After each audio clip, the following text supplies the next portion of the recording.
Hello friends, आज हम जानेंगे कैसा है यमपुरी का नज़ारा। यमपुरी का उल्लेख कई ग्रंथों में मिलता है, जिसमें गरुड़ पुराण, कठोपनिषद आदि में इसका विस्तृत विवरण मिलता है। मृत्यु के 12 दिन बाद आत्मा यमलोक का सफ़र शुरू करती है। इन 12 दिनों में वह अपने पुत्रों और रिश्तेदारों द्वारा किए गए पिंडदान के पिंड खाकर शक्ति प्राप्त करते हैं। 12 दिन बाद सारे उत्तर कार्य खत्म होने पर आत्मा यमलोक के लिए यात्रा करने निकलती है।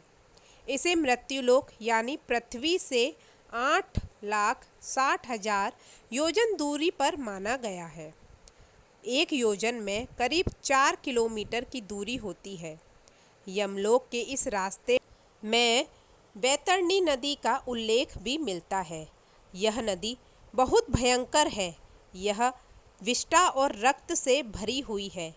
इसमें मांस का कीचड़ होता है। अपने जीवन में दान न करने वाले मनुष्य मृत्यु के बाद यमपुरी की यात्रा के समय इस नदी में डूबते हैं और बाद में यमदूतों द्वारा निकाले जाते हैं। यमपुरी का रास्ता बहुत लंबा है। आत्मा 17 दिन तक यात्रा करके 18वें दिन यमपुरी पहुंचती है। यमपुरी में भी एक नदी का वर्णन मिलता है, जिसमें स्वच्छ पानी बहता है, कमल के फूल खिले रहते हैं।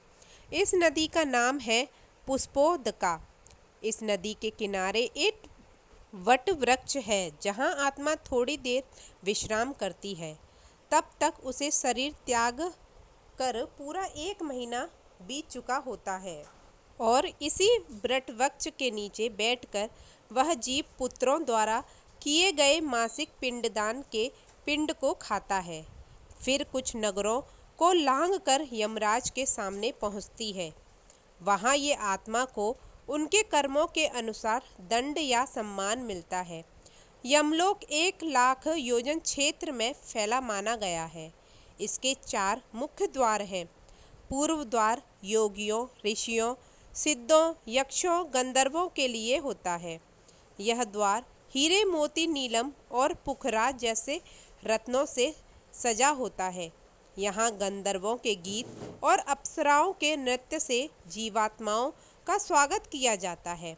इसके बाद दूसरा महत्वपूर्ण द्वार है उत्तर द्वार, जिसमें विभिन्न रत्न जड़े हैं, जहाँ वीणा और मृदंग से मंगल गान होता है। यहाँ दानी, तपी, सत्यवादी, माता पिता और ब्राह्मणों की सेवा करने वाले लोग आते हैं। पश्चिम द्वार भी रत्नों से सजा है और जहाँ भी मंगल गान से जीवों का स्वागत होता है। यहाँ ऐसे जीवों को प्रवेश मिलता है जिन्होंने तीर्थों में प्राण त्यागे हों या फिर गौ मित्र, परिवार, स्वामी या राष्ट्र की रक्षा में प्राण त्यागे हों।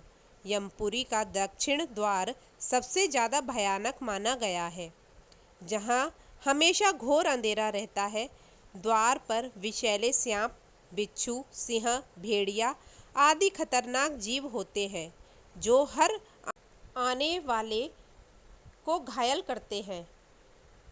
यहाँ सारे पापियों को प्रवेश मिलता है। तो फ्रेंड्स, आज की कहानी आपको कैसी लगी मुझे कमेंट करके बताइएगा और मेरे चैनल को सब्सक्राइब करिएगा। Thank you so much.